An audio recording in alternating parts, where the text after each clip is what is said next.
Hi there. In this video, we explain rent-a-room £7,500 allowance works and when method A or method B may suit you better. Right, let's jump straight in. Imagine earning thousands of pounds every single year from your home, completely tax-free. Sounds brilliant, right? Well, hello and welcome to This Explainer. I'm your host, and today we're tackling a super valuable topic on behalf of my tax accountant, or MTA, your trusted guide for UK tax compliance. We're focusing squarely on one very specific but incredibly common scenario. You're a UK homeowner, or maybe a tenant, and you've got a spare furnished room. If that's you, this explainer is tailored exactly for your situation. We're diving deep into the 2026-27 rules for the UK rent-a-room scheme, and more importantly, we're going to break down the absolutely critical financial decision you have to make, method A versus method B. So let's start with a rather shocking number, shall we? £7,500. Your spare room could quietly earn you exactly this much, completely tax-free every single year. And honestly, the government actually encourages this to help increase the supply of affordable housing across the country. But, and this is a massive but, here is the trap that UK homeowners commonly overlook. Going just one single pound over that limit, hitting £7,501 without knowing the rules, that triggers a major tax headache. Suddenly, HMRC requires you to report it, and you've got a choice to make. Because once you hit that £7,501 mark, which path are you going to choose? If your gross receipts cross that threshold, you are literally forced to decide between two very distinct calculation methods for your self-assessment tax return. And listen, choosing the wrong calculation method could quite literally cost you hundreds or even thousands of pounds in unnecessary tax every single year. It's a mistake we see all the time at MTA, and the frustrating thing is, it's entirely preventable once you understand how these two paths actually work. Okay, let's quickly look at the strict baseline rules required to even claim this relief. While these rules also apply to formal guest houses, our focus today is just on you, the everyday resident letting out a spare room. First off, it must be a furnished room. An empty box doesn't count. You can't just chuck a sleeping bag on the floor and call it furnished, right? Second, it has to be your only or main home, meaning shared occupancy is absolutely required. You actually have to live there during the let, so it does not apply to separate self-contained flats or annexes. And crucially, you cannot use the scheme if you move abroad and decide to let out your UK home while you're away. Now, did you know there's a surprising little fact that acts as a tripwire for so many taxpayers? We call it the joint owner trap.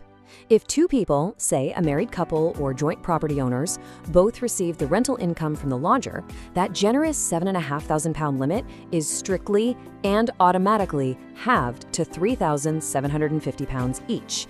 And get this, it applies regardless of how you actually split the cash in your bank accounts. It's a mandatory statutory split that catches so many UK taxpayers completely off guard when it's time to file. So the real crux of the matter is, once you breach your personal threshold, you arrive at a crossroads. You have to choose between method A, which is the default, and method B, which is an election. Think of it like this. Method A is the traditional approach. You declare your full rental income, you deduct all your actual allowable expenses, like your insurance, repairs, extra utilities, and you pay tax on the net profit. Method B, however, is the simplified, elective route. You just take your gross income, chop off your flat £7,500 allowance, completely ignore your actual expenses, and pay tax on whatever is left over. And if we look at the official HMRC guidance, specifically Help Sheet IR 223, it shows that Method A is actually applied automatically. Basically, HMRC is just going to assume you want to use your actual profit, your income minus your real expenses, unless you actively tell them otherwise. If you do the maths and realize Method B gives you a lower tax bill, you have to actively elect for it on your self-assessment tax return. And here is the real kicker. Once you are on Method B, it rolls over automatically year after year until you actively tell them you want to switch back to Method A. So let's move on to running the calculations. Sarah versus Chris. Seeing the theory is one thing, but we need to see how this builds into real, tangible numbers. Let's set the stage for our two relatable landlords. We've got Sarah, and she has a very straightforward setup. She lets out a spare room to a lodger who mostly keeps to themselves. Her gross income is £10,800 for the year, and her allowable expenses, maybe a bit of extra heating, some minor wear and tear, are very low, just £1,800. Now, Chris, on the other hand, runs a much more intensive B&B-style room. He brings in slightly more money at £12,000, but his outgoings are massive. Between providing daily hot meals, constant laundry, professional cleaning, and much higher utility bills, his expenses total a really hefty £9,500. So let's walk through Sarah's maths step by step. Under the default method A, she takes her £10,800 gross income, subtracts her £1,800 in actual expenses, and is left with a taxable amount of £9,000. But look what happens when she elects method B.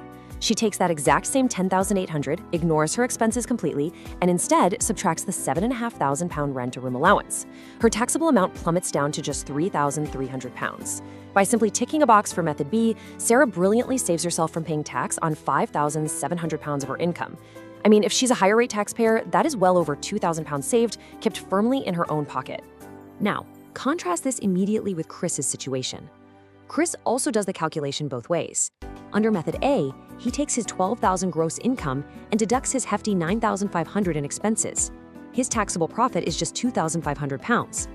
But if Chris blindly followed Sarah and just elected method B, without thinking, he'd deduct the flat allowance and end up with a higher taxable amount of £4,500. Because his outgoings are so incredibly high, the default method A is the undeniable winner for Chris.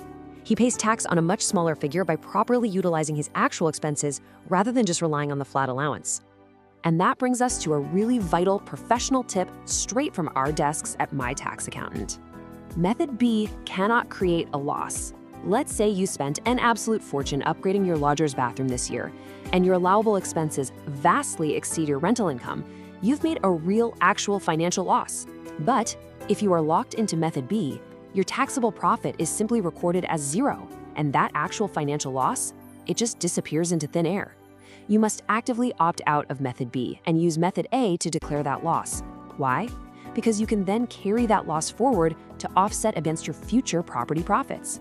Don't let valuable tax relief just go to waste because you forgot to check which method you were using. Of course, HMRC doesn't give you forever to make up your mind. You need to be deeply aware of the strict deadlines for notifying them if you actually want to change your method.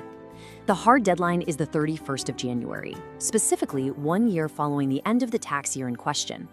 So, to put that in perspective, if you are looking at optimizing the 2024/25 tax year, you must elect or withdraw method B by the 31st of January 2027. If you miss this deadline, you are locked into whichever method you were on previously, even if it's the one that ends up costing you significantly more money. So, to bring this all together into something really actionable, here is your clear step-by-step decision framework to use every single tax year. Step 1. Calculate your total gross receipts accurately. And remember, you must include any money your lodger gives you for bills, laundry, or meals. It all counts. Step 2. Accurately estimate your total allowable expenses. Make sure you keep those receipts just in case. Step 3. Compute your taxable profit under both method A and method B, exactly like we just did for Sarah and Chris. Finally, step 4. Check your deadline and formally notify HMRC on your tax return if you need to switch methods. Doing this quick check ensures you pay the absolute minimum required by law. Before we wrap up our guide today, I do need to quickly share our standard disclaimer. The tax rules and limits we've discussed apply to the 2026-2027 tax year and the surrounding periods as outlined by current HMRC guidance. This explainer provides general educational information and does not constitute direct financial or tax advice. Because every single taxpayer's situation is entirely unique and things like other income bands can complicate things further, please always seek professional guidance before filing your return or making irrevocable tax elections. And honestly, that is exactly where we come in.